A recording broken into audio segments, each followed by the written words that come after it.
Good day, everyone.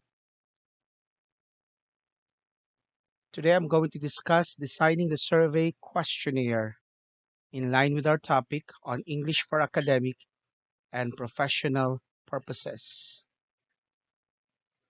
This is Mr. Jonathan Achor, your teacher for today.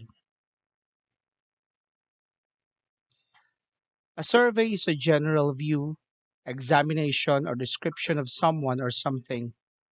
It also refers to looking carefully and thoroughly at someone or something, especially to assess them. When you want to do a survey, you need a questionnaire to help get the information that you need. A good questionnaire should be valid, reliable, clear, and interesting.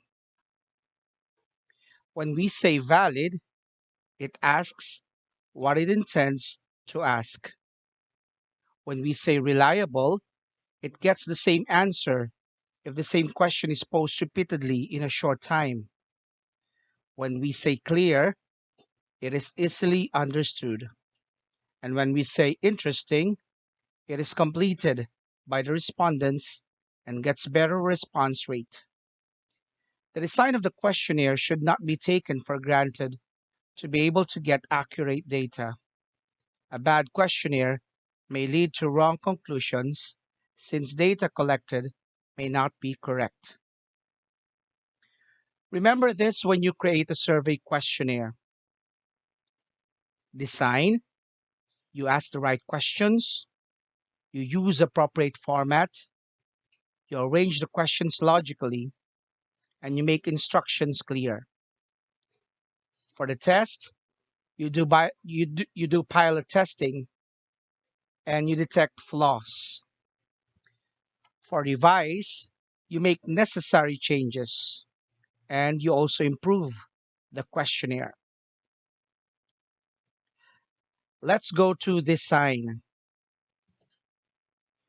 You ask the right questions. Questions may be close-ended or open-ended. You can use either depending on the data that you want to get from your respondents. Close-ended questions provide options to the respondents and require them to choose one or more items from the list. This is used if the range of answers are well known and the options are limited. For example, do you have a computer at home? Yes or no? For the open-ended, these questions allow the respondents to express their opinions freely and they are not restricted by the options. This is used if the answer options are multiple and unknown. The answers to the open-ended questions require regrouping before analysis. For example, what are the reasons why students do not have computers at home? You can list at least one or two reasons. The options available should also be comprehensive so that the respondent can find an option which best suits his or her answer. You can include an other. For example, please specify and then blank as category as one of the options. You can also let them check as many items as applicable, but be sure to mention it in your option. For example, why do you want to have a computer? You can choose more than one. I need it for my projects in school. I want to play online games. My friends have computers. I want to use it for business. Others, please specify. In questions that involve assessing attitudes or giving opinions, a scale with a range of responses is preferred to a yes or no answer. Likert scale, usually 5-point or 7-point, is commonly used method. For example, you have the questions, we should have a computer at home. So that is the question. So you may have a Likert scale, strongly agree, which is 5, and then agree for 4, neutral 3, disagree 2, and strongly disagree 1. In a questionnaire which has many parts, some of which need not be answered by the respondent, filtering is used to guide the respondent to answer only the relevant questions. However, you should avoid using too much filtering as this may confuse the respondents and make the questionnaire complicated. For example, do you have a computer at home? Blank, yes, and blank, no. If your answer is no, proceed to question number 4.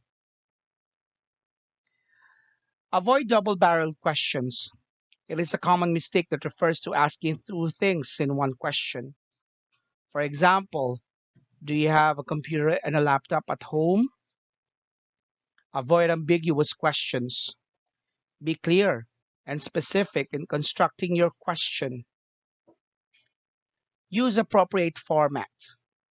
This is important because the look of the questionnaire may decide whether the respondent is going to fill it up or not.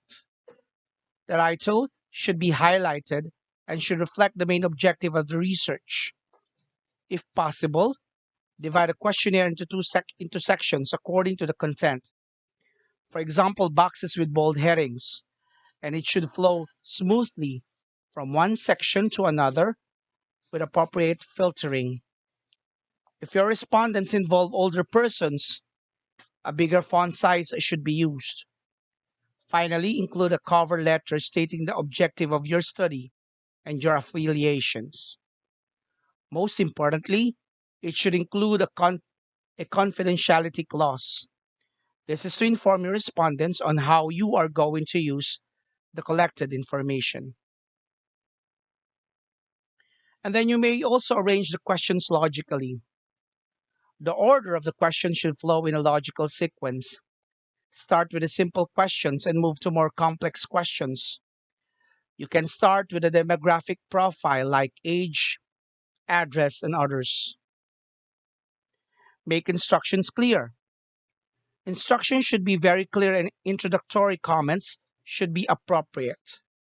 Short instructions help the respondents understand easily and help them set their mind on answering the questions. The respondents should be told exactly what is wanted. For example, place a check mark in the box if you experience pain on the particular back or X if it doesn't.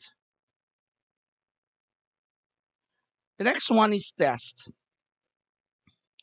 A pilot test is a crucial step in the design of questionnaire before data collection begins. It will help detect flaws in the questionnaire in terms of content, grammar, and format. You can ask your colleagues, family, or friends to comment on the questionnaire. By doing so, mistakes in terms of content, grammar, and or format will be lessened. This should be followed by asking the potential respondents to answer the questionnaire and provide their feedback. For those questions which you feel may be confusing or sensitive, it is important to ask the respondents to comment specifically during the pilot test. And then we have the revise. For revise, we will evaluate for general content, organization, and tone by adding, deleting, and organizing information if necessary. When revising, it can be helpful to answer these questions. Who is your audience? Are your objectives enough? Have you included enough information? Do you have more information that you need? Have you chosen the proper words to express your ideas? Are you worthy, repetitive, or inconsistent?